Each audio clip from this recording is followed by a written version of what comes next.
Mga kababayan, huwag nyo nang hanapin ang mga pulis sa presinto sapagkat kami ay nasa inyo ng mga telepono.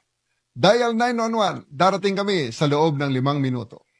Lilingkod sa bawat Pilipino at magbibigay ng tamang impormasyon para sa tahimik at maayos na Pilipinas. Police News Network, alagad ng batas, tagapagtaguyod ng balitang pulis, sandigan ng mamamayan, patnubay ng katotohanan.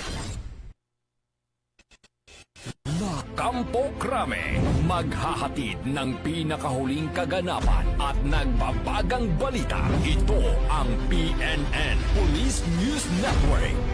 At ngayon, ang inyong mga tagapagbalita. Magandang araw, bagong Pilipinas. Ako ang inyong alagad ng batas, tagataguyod ng Balitang Pulis, Patrolman Lubimir Julian. Maghahatid sa inyo ng tamang balita, kwento ng pulis at serbisyo para sa mamayan, at ito ang PNP News Online, ang pangunahing balita ng Police News Network, alagad ng batas, tagataguyod ng Balitang Pulis.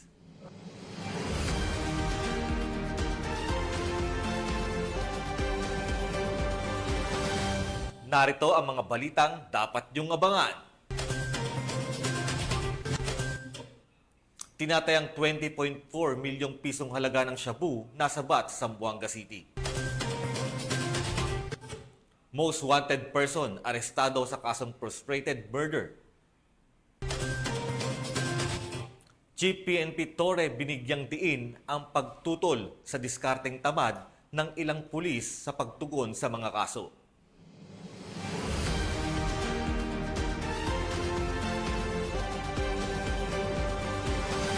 Narito ang mga balitang hatid ng ating PNN correspondents mula sa iba't ibang panig ng bansa.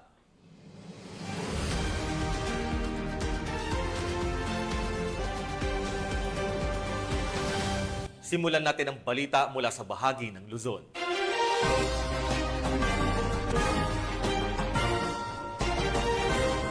Mahigpit na kinundina ni Chief PNP Police General Nicolas Torre III ang umano'y diskarteng tamad ng ilang pulis sa pagtugon sa mga reklamo at kaso na isinusumbong ng ating mga kababayan. Sa kanyang mensahe sa isinagawang Monday Flag Raising Ceremony ngayong June 30, 2025 sa Camp Crame, binigyang diin ni Police General Torre ang kahalagahan ng maagap, maayos at makaturungang disposisyon sa bawat kasong hinahawakan ng kapulisan. Isa sa mga binigyang halimbawa ni Police General Torre ay ang isang insidente ng robbery sa isang lungsod sa Rizal, kung saan ninakawan ng mahigit 600,000 ang isang biktima. Sa kabila ng pagbibigay nito ng blotter report at pagfile ng kaso, nabigo umano ang mga pulis sa nasabing istasyon na namagsagawa ng follow-up investigation. Dahil dito, agad na inalis sa pwesto ang hepe ng istasyon bilang parusa sa kakulangan ng aksyon. Kasunod ng direktiba ng Chief PNP at pakikipag-ugnayan sa Provincial Director ng Rizal Police Provincial Office, na isagawa ang follow-up operation at nagresulta sa pagkakaaresto ng mga suspect at nabawi ang halagang pera ng biktima. Kaya sa ating mga kababayan, baka meron kayong mga ganyang insidente rin na diskarting tamad ang ibinigay sa inyong serbisyo ng ating kapulisan, iparating nyo sa amin.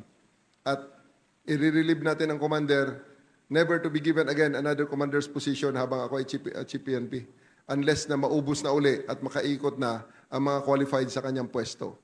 Sapagkat sa pwestong yon, ang Chief of Police na isang syudad, diyan sa Rizal, sa isang pwesto na yan, siguro mga 100 ang nakapila na gusto rin maging Chief of Police. So yung mga nakaupo na sa ngayon, gaya ng nakaupo na yun ang nirelieve natin, kung discarding tamad ang ibibigay nyo sa ating mga kababayan, may mahahanap tayong papalit sa inyo na magsisipag at magbibigay ng kalidad na serbisyo na ibinibigay, na ine-expect ng ating mga kababayan sa kanila. And I hope that will serve as that's my message to all commanders on the ground. Binigyan kayo ng pagkakataon na maging leader, na maging commander, mahalin nyo, pangalagaan nyo, at higit sa lahat, ipakita nyo ang serbisyong dekalidad sa ating mga kababayan. Hindi pwede ang serbisyo at diskarteng tamad. Nagbigay rin ng isa pang halimbawa si Chief PNP kaugnay sa isang insidente kung saan 3 suspect ang pumasok sa isang pribadong establishmento. Isa sa kanila ang patay matapos barilin ng isang security guard. Subalit ang isa sa mga suspect ay nagtungo sa pulisya at inireklamo ang gwardya upang agad itong arestuhin ng mga otoridad. Dahil dito, pinaimbestigahan ni Police General Torre sa Internal Affairs Service at Integrity Monitoring and Enforcement Group kung tama ang naging diskarte ng pulisya sa pagtugon. Ito liwanagin ko lang. At napag-usapan na namin ng IAS, and I'm also discussing this with the NAPOLCOM and the other disciplinary machineries. Ang pagpa-file ng kaso, lalo na kung may patay, natural po yan. Gagawin natin ang pagpa-file. Sapagkat natural, kitang-kita dyan, ang hindi maitanggi dyan, meron tayong isang biktima na namatay. Ang tanong lang dyan, paano ang pag-file? 2 paraan ang pagpa-file ng kaso. Isang inquest at isang regular filing. Maliwanag yan. Tinalakay rin ni Police General Torre ang pagkakaiba ng inquest at regular filing ng kaso at muling ipinaalala sa mga pulis ang critical na papel ng pag-aresto sa paghahatid ng hustisya. That's why very, very critical pag-isipan at gawin natin ang tama. Arestuhin mo, mali ka, may problema. Hindi mo arestuhin, mali ang diskarte, may problema rin. Kaya nga, palagi kong ine-emphasize, napakalaki ng premium at napakataas ng aking pagtingin sa mga pulis na pumipirma ng affidavit of arrest. Sapagkat dyan, ipinapakita mo talaga, alam mo ang iyong ginagawa at handa mong itaya ang iyong karera dyan sa pirmang yan. Ganon ang ating pagtingin ngayon. Trabahong di kalidad, trabahong nag-iisip, at trabahong tunay na nagbibigay ng hustisya sa ating mga kababayan at hindi na lang yung dating gawi. Ayon kay Chief PNP Police General Nicolas Torre III, ang ganitong klase ng integridad sa trabaho ay salamin ng tunay na profesionalismo at dedikasyon sa mga serbisyong publiko. Ang bawat affidavit of arrest ay hindi simpleng dokumento lamang, kundi patunay na nauunawaan ng isang pulis ang bigat ng kanilang aksyon at handa silang managot kung kinakailangan.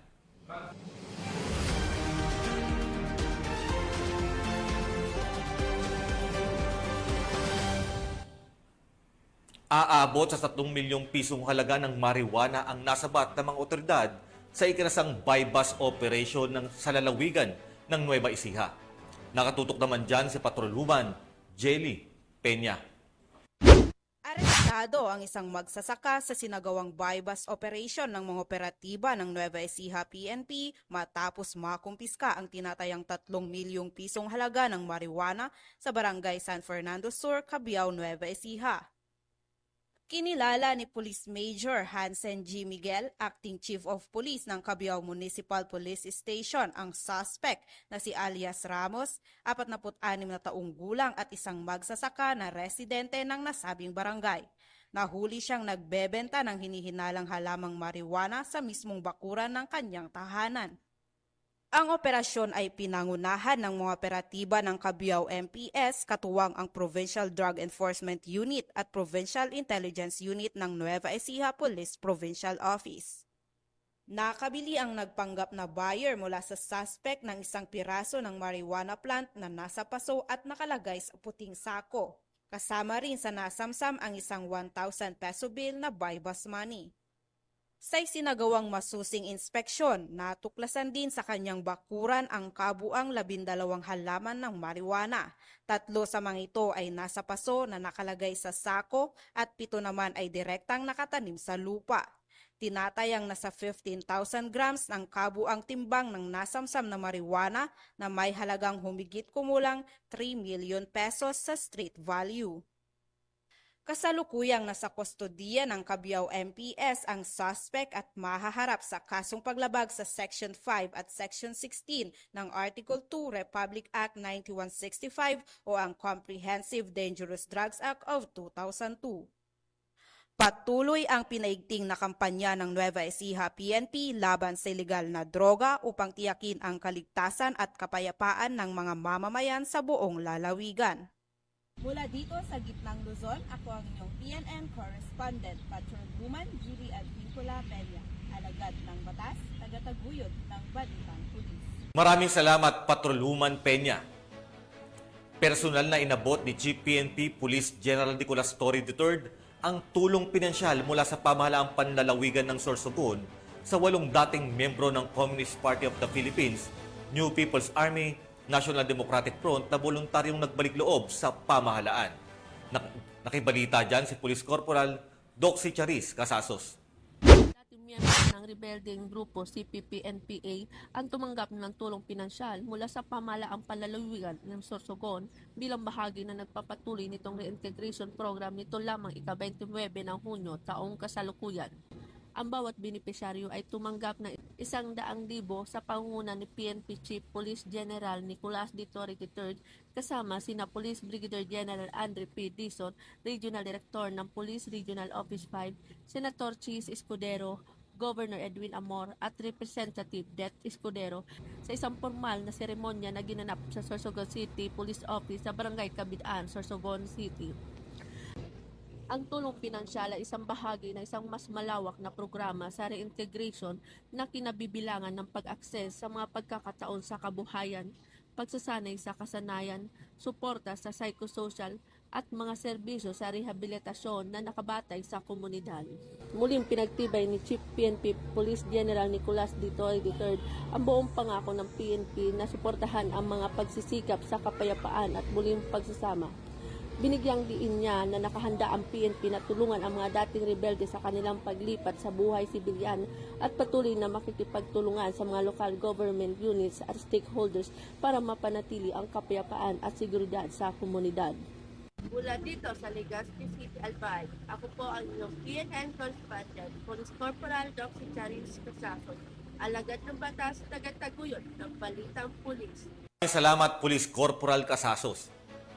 Isang lalaki naman ang naaresto habang tinatayang 367,000 na halaga ng hinihinalang shabu ang nasabat sa ikinasang bypass operation ng mga operatiba ng Northern Police District Drug Enforcement Unit sa Barangay 8, Caloocan City.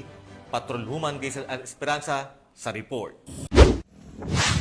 Isang bypass operation ang matagumpay na isinagawa ng mga operatiba ng Northern Police District Drug Enforcement Unit na nagresulta sa pagkakaaresto ng isang hinihinalang tulak ng iligal na droga sa Barangay 8, Caloocan City.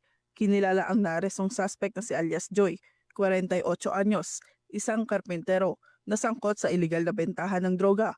Sa ikinasang operasyon, nakumpiska mula sa suspect ang 45 gramo ng hinihinalang shabu na may standard drug price na 306,000 pesos. Kasong paglabag sa Section 5 at Section 11 ng Republic Act 9165 o ang Comprehensive Dangerous Drugs Act of 2002 ang isasampa laban sa suspect. Mula rito sa Northern Police District, ako po ang inyong PNN correspondent, Patrolwoman Gaisel Esperanza, alagad ng batas, tagataguyod ng Balitang Pulis. Maraming salamat, Patrolwoman Esperanza. Naaresto ng mga operatiba ng Kalinga PNP ang nakatalang top 4 most wanted person provincial level dahil sa kaso nitong frustrated murder. Ang report mula kay Patrolwoman Jesly Sabado. Ng Kalinga PNP ang number 4 most wanted person provincial level dahil sa kasong frustrated murder sa isang operasyon na isinagawa sa Balbin Subdivision, Barangay Magsaysay, Tabok City, Kalinga nito lamang ika-27 ng Hunyo taong kasalukuyan.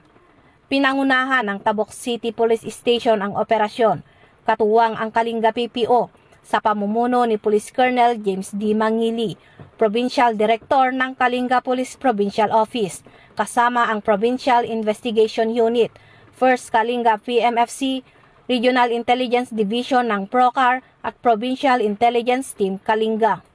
Naaresto ang suspect sa bisa ng warrant of arrest para sa kasong frustrated murder na inilabas noong Hunyo 16, 2025 ng Regional Trial Court Branch 25, Bulanao, Tabok City, Kalinga.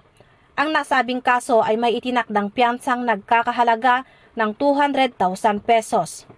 Matapos basahan ng kanyang mga karapatan sa wikang kanyang naiintindihan, agad na dinala ang suspek sa tanggapan ng pulisya para sa tamang dokumentasyon at kaukulang disposisyon.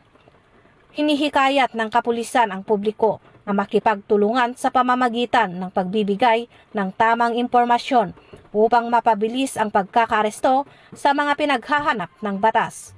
Mula dito sa Region Cordillera, ako yung PNN correspondent, Patrolwoman Jesly Sabado, alagad ng batas, tagataguyod ng Balitang Pulis.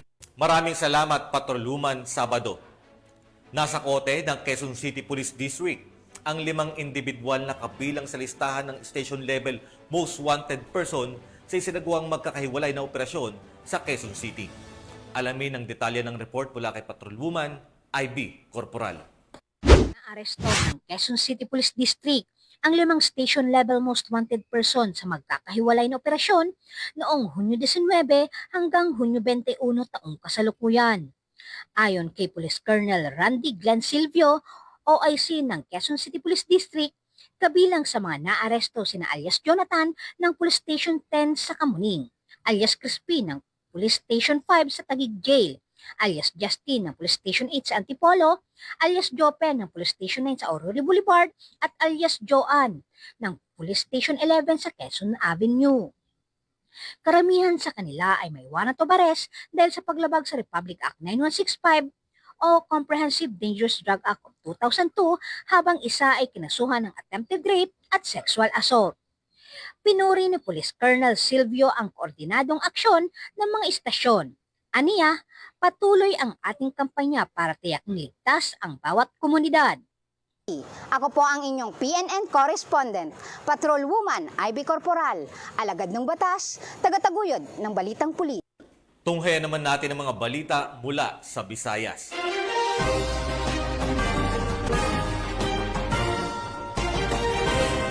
Nasamsam ang mahigit 1 milyong pisong halaga ng shabu mula sa isang high-value target sa isinagawang buy-bust operation ng PNP sa Cebu City.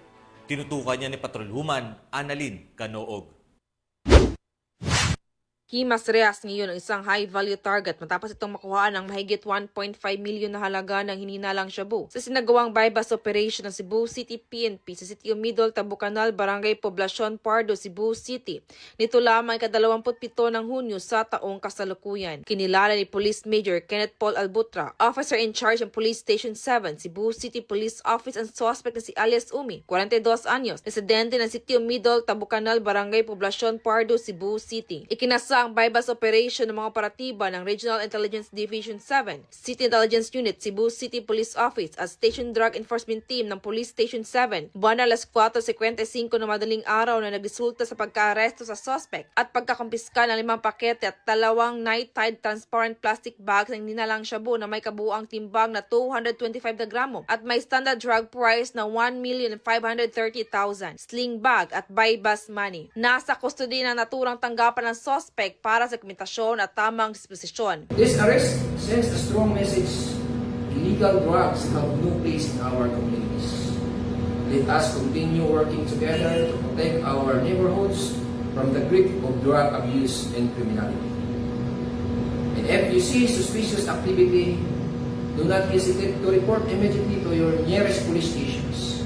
Your vigilance saves lives. Dial 911, 3 to 5 minutes ang inyong kapulisan, action agad. Patuloy ang determinasyon ng kapulisan sa pagsugpo sa iligal na droga bilang bahagi ng kampanya tungo sa ligtas, disiplinado at maunlad na bagong Pilipinas. Mula dito sa Cebu City, ako ang iyong Police News Network correspondent, Patrolwoman Annalyn N. Canoog, alagad ng batas, tagataguyod ng Balitang Pulis. Maraming salamat, Patrolwoman Canoog. Timbog ang isang kilalang handler ng mga panabong na manok sa ikinasang buy-bust operation ng mga otoridad sa Iloilo. Narito ang detalye mula kay Patrolwoman Julibel Albior. Isang kilalang handler ng manok panabong ang naaresto sa ikinasang anti-drug operation ng Station Drug Enforcement Team ng Iloilo City Police Station 2 sa Zone 2, Barangay Ticod, La Paz, nitong Sabado ng umaga, ika-28 ng Hunyo taong kasalukuyan. Kinilalang suspect na si alias Henrich, 46 na taong gulang, may asawa, 3 anak at residente ng nasabing lugar. Ayon kay Police Major Tranquilino Querubin Jr., hepe na ICPS-2, sinimulan nilang masusing pagsubaybay sa suspect 2 linggo bago isinagawa ang operasyon na nagresulta nagmula sa matagumpay na pagkakadakip nito. Lumabas din sa investigasyon na dati nang nakulong ang arestado dahil sa 2 kasong murder at nakulong ng 8 taon. Dagdag ni Police Major Kerubin, ang mga drogang ibinabagsak ni alias Henrich ay nagmumula pa umano sa Maynila bago ito ipinapasa sa kanyang mga parokyano. Nabilhan ng suspect ng pinaghihinalaang shabu gamit ang 1,000 pesos na buy bust money. Dagdag pa rito nakuha sa kanyang pag-iingat ang 3 pang sachet ng hinihinalaang shabu na may kabuuang bigat na humigit kumulang 15 gramo na may tinatayang halaga na 102,000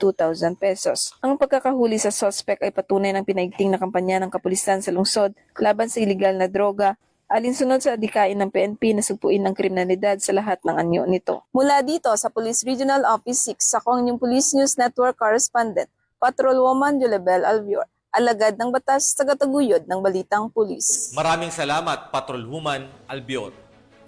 Narito naman ang mga balita mula sa bahagi ng Mindanao.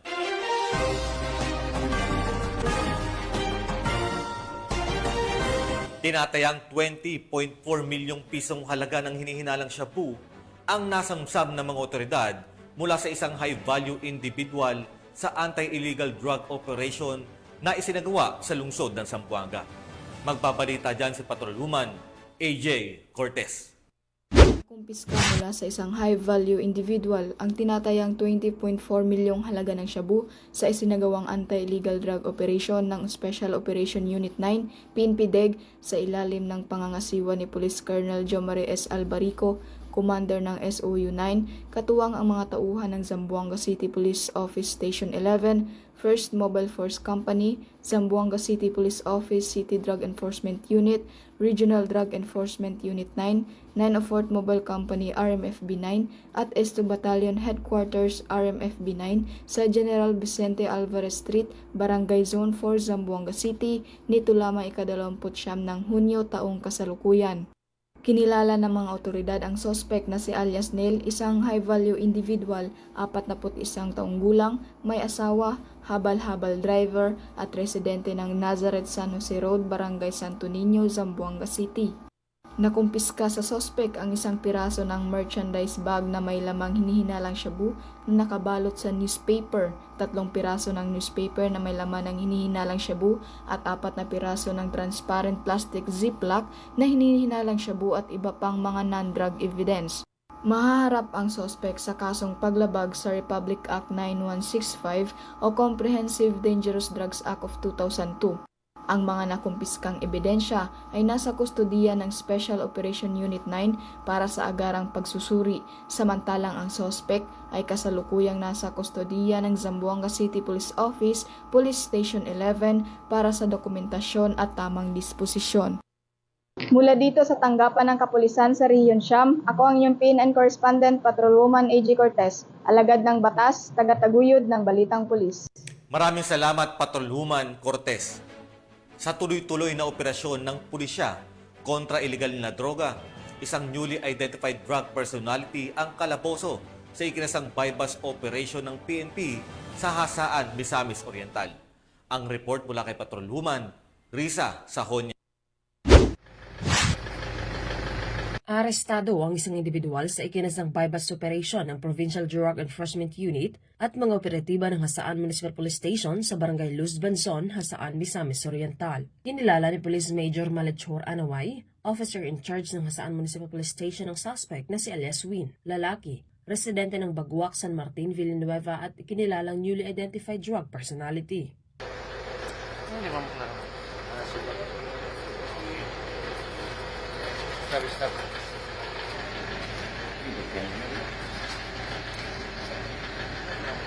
Sa ikinasang operasyon ng operatiba ay nakumpiska ang 7 pakete ng hinihinalang shabu, isang 500 peso bill na ginamit bilang buy-bust money at iba pang mga non-drug items. Naharap ang suspect sa kasong paglabag sa RA 9165 o Comprehensive Dangerous Drugs Act of 2002. Mula dito sa Northern Mindanao, ako ang inyong Police News Network Correspondent, Patrolwoman Risa Sahonia, alagad ng batas, tagataguyod ng balitang pulis. Maraming salamat, Patrolwoman Sahonia.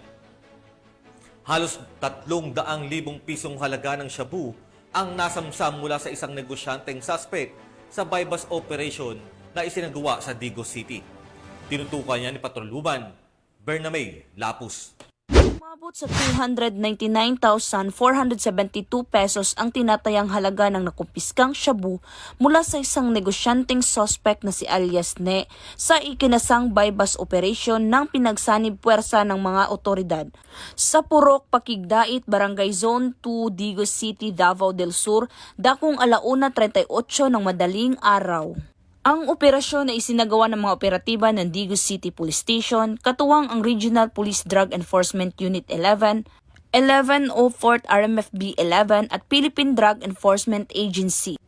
Ayon pa kay Police Lieutenant Colonel Peter Glenn D. Ipong, officer in charge ng Digos City Police Station, ang suspect ay kabilang sa street-level individual, newly identified drug personality.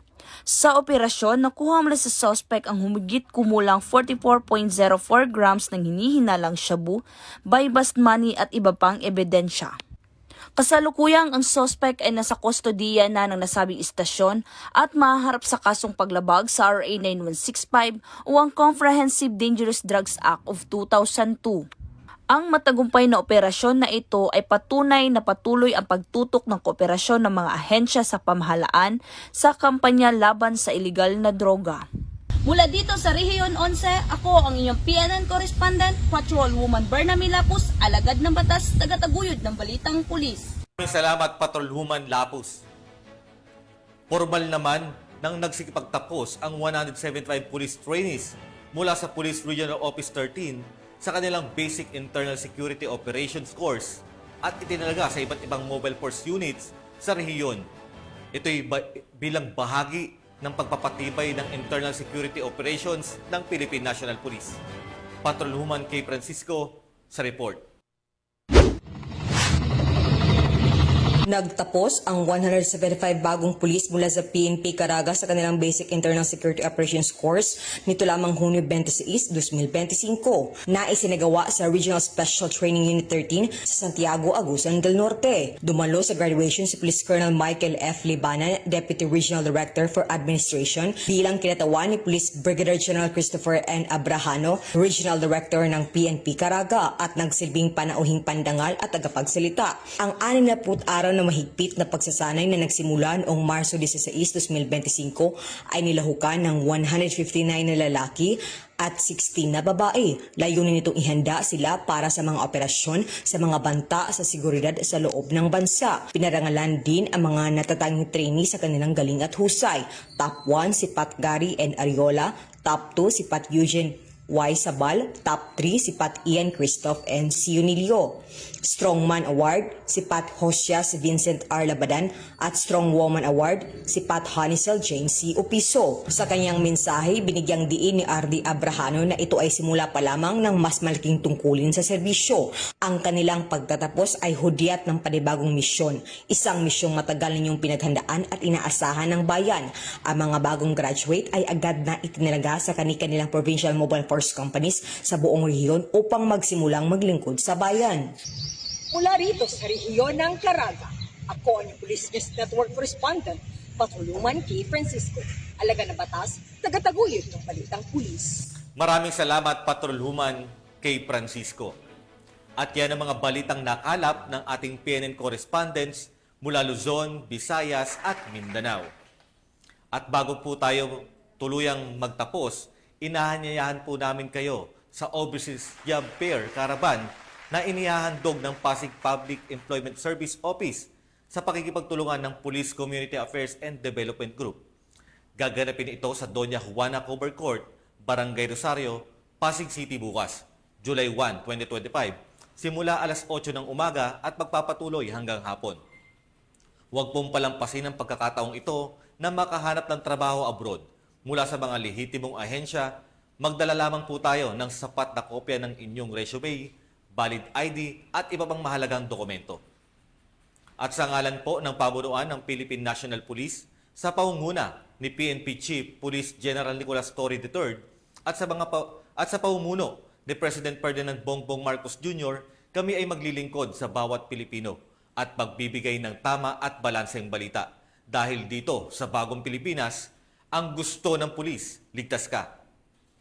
At bilang bahagi ng mas pinabilis at pinalawak na emergency response system, Muli naming ipinapaalala ang panawagan ni Chief PNP na huwag nyo nang hanapin ng mga pulis sa mga presinto sapagkat kami nasa inyo na ang mga telepono. Dial 911, darating kami sa loob ng 5 minuto. Ang 911 ay bukas 24/7. Maaaring tawagan kahit walang load at handang tumugon sa anumang uri ng emergency. Ipagbigay alam sa inyong pamilya, kaibigan at komunidad sa panahon ng pangangailangan. 911 ang inyong katuwang. Mula rito sa tanggapan ng tagapag-ugnay ng pambansang pulisya, ako ang inyong alagad ng batas tagataguyod ng Balitang Pulis. Patrolman Lubimer Julian, ang pangunahing balita ng Pulis News Network.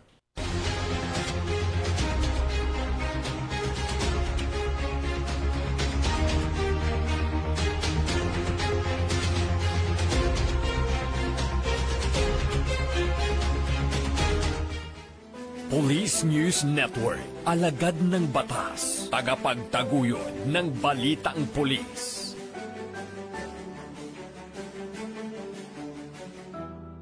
Mga kababayan, huwag nyo nang hanapin ang mga pulis sa presinto sapagkat kami ay nasa inyo ng mga telepono. Dial 911, darating kami sa loob ng 5 minuto.